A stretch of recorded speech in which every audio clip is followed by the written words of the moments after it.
Hello बच्चों, the question says the working of a common balance और a physical balance is based on the principle of moments.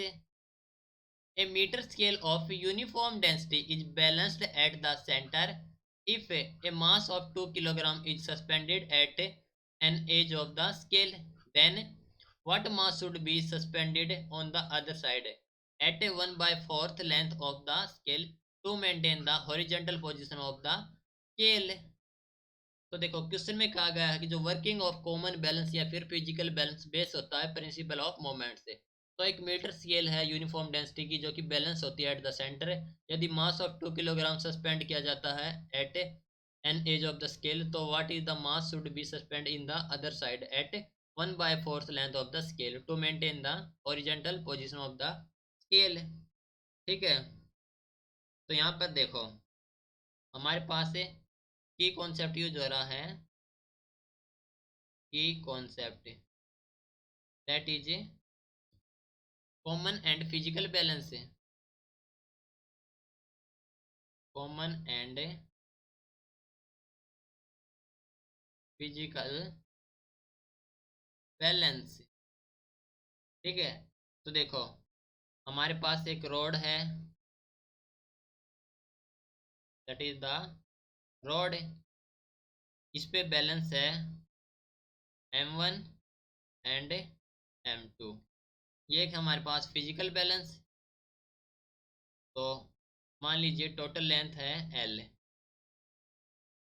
तो यहाँ पर m1 दे रखा हमारे पास, मास 2 किलोग्राम का सस्पेंड कर रखा है इन वन साइड. ओके, तो यहाँ पर जो डिस्टेंस हो गई that is d1 and this distance is d2. Okay, तो देखो कंडीशन होती है for the balancing of two object. Condition for balancing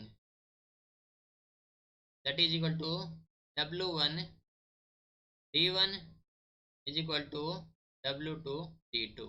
w1 and w2 है wait, d1 and d2 is distance. देखो ये टोटल लेंथ हमारे पास 100% है, तो 100 मानेंगे इसको, लेंथ को 100 है. तो ये जो d1 कैलकुलेट करेंगे, d1 कितनी हो जाए हमारे पास है, d1 क्या है, हाफ है. तो सेंटर से कैलकुलेट करेंगे तो ये हो गया d1 इज 50.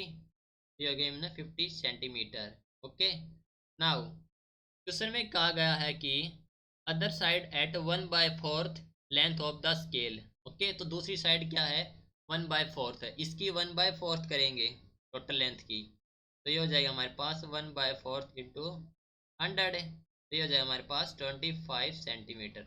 इसे लेंगे हम d2.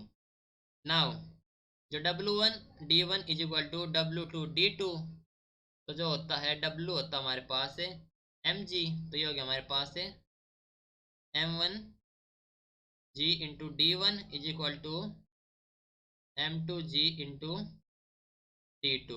ओके, तो यहाँ से m2 कैलकुलेट करेंगे तो m2 हो जाएगा हमारे पास है, देखो g क्या है, दोनों के लिए सेम है, तो ये हो जाएगा हमारे पास है g इज कैंसिल आउट, तो d2 हो जाएगा हमारे पास है m1 d1.